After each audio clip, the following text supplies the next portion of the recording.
Tolak ukur kesuksesan dan kemajuan sebuah usaha peternakan adalah ditentukan salah satunya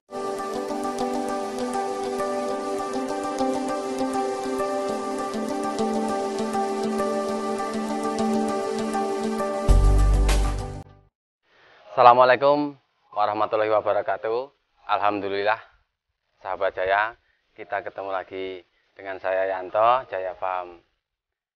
Di kesempatan kali ini, saya hanya mau sharing santai saja, sahabat Jaya, untuk teman-teman yang seperjuangan di dunia perkambingan, atau juga untuk sahabat Jaya yang mau memulai usaha peternakan kambing dan domba.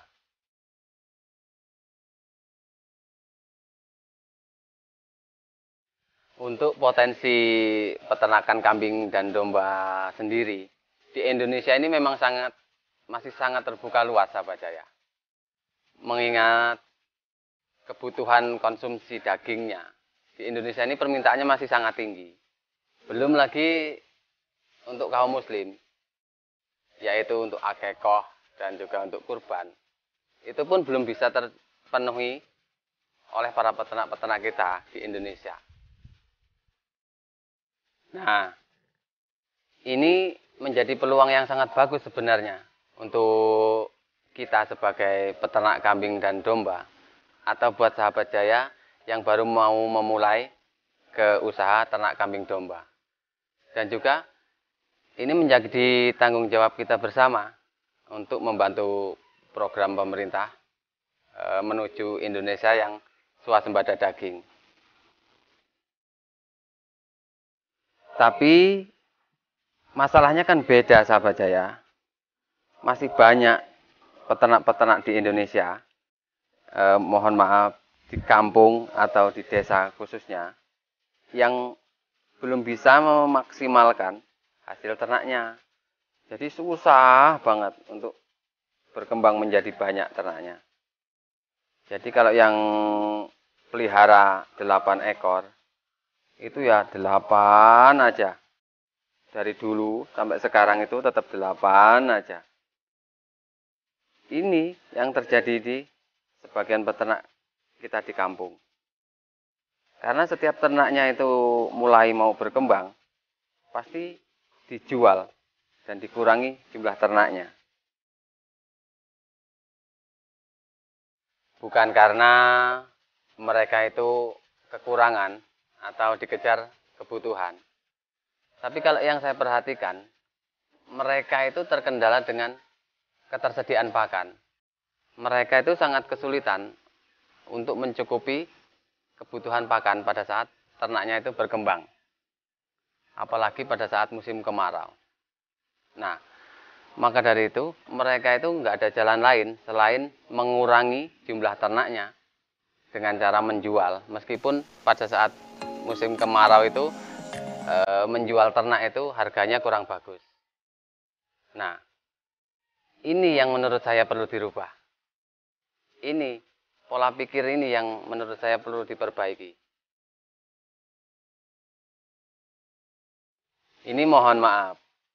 Ini menurut saya tolak ukur kesuksesan dan kemajuan sebuah usaha peternakan adalah ditentukan salah satunya dengan ketersediaannya bank pakan, baik itu pakan kering maupun pakan hijauan.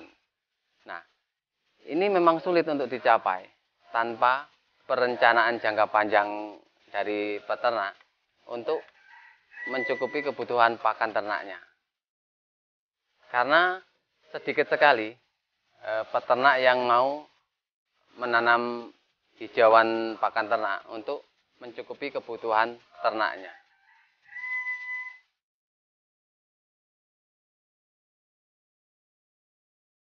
Maka dari itu, sahabat Jaya, ayo kita sama-sama untuk berubah. Kita sama-sama serukan pada sahabat ternak di sekeliling kita untuk menanam hijauan pakan ternak. Nah, sekarang ini kan sudah banyak jenis-jenis rumput yang bisa kita budidayakan. Seperti rumput odot, rumput gajah, rumput pacong, dan masih banyak jenis rumput yang lain yang produktivitasnya sangat bagus. Dan kita pun bisa tumpang sarikan dengan tanaman kaliandra, indigo vera, gamal, ataupun singkong karet untuk mencukupi kebutuhan ternak kita ke depan. Sebenarnya kalau kita ini mau rajin dan konsisten menanam terus rumput hijauan dan ramban-rambanan, beternak itu sangat mudah. Untuk mendapatkan hasil dari peternakan kita itu sangat mudah. Maka dari itu, sekali lagi saya mengajak, ayo kita rubah cara ternak kita. Ayo kita rubah pola pikir kita tentang peternakan kita. Dengan cara kita cari lahan-lahan yang non produktif yang ada di sekeliling kita. Sehingga kita bisa sewa dengan harga yang tidak terlalu mahal. Lalu kita bisa olah untuk kita bisa tanami berbagai macam hijauan dan rerumputan yang bisa mencukupi kebutuhan ternak-ternak kita. Ini sekedar saran sahabat saya. Kalau berkenan bisa dipakai, apabila tidak diabaikan saja. Ini menurut saya pribadi.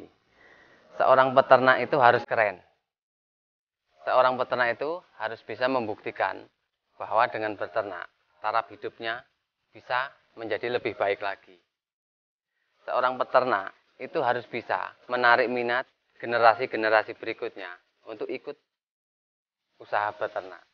Seorang peternak itu harus bisa menarik minat anak cucu kita untuk meneruskan usaha peternakan kita.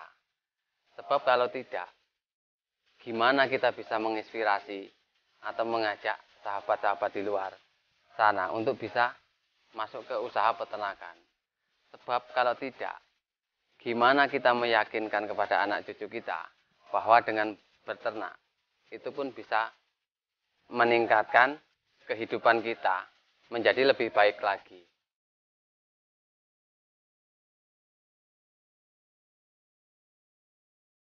Maka dari itu, tidak ada jalan lain selain membuat peternakan kita itu berkembang. Dan kita tunjukkan bahwa dengan beternak itu kita bisa sejahtera. Nah, dengan cara apa itu semua bisa kita capai? Itu semua bisa kita capai dengan cara memperbanyak kita menanam tanaman hijauan pakan ternak yang melebihi kapasitas ternak kita yang ada.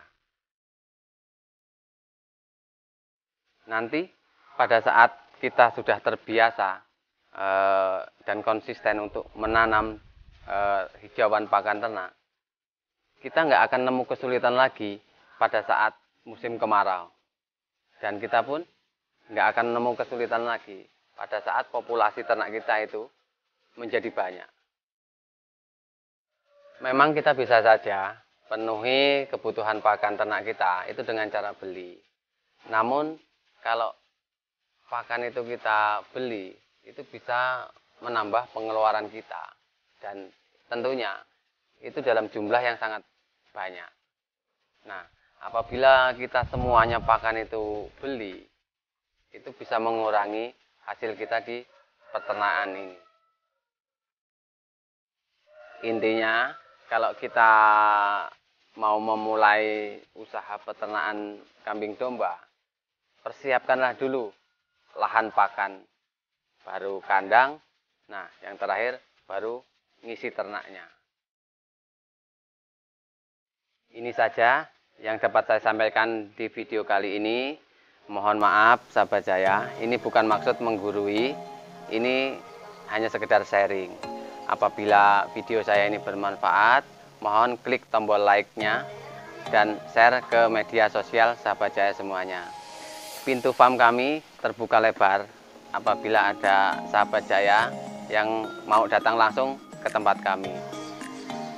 Mohon sarannya dengan menuliskan di kolom komentar. Dan juga jangan lupa subscribe video kami. Terima kasih. Assalamualaikum warahmatullahi wabarakatuh.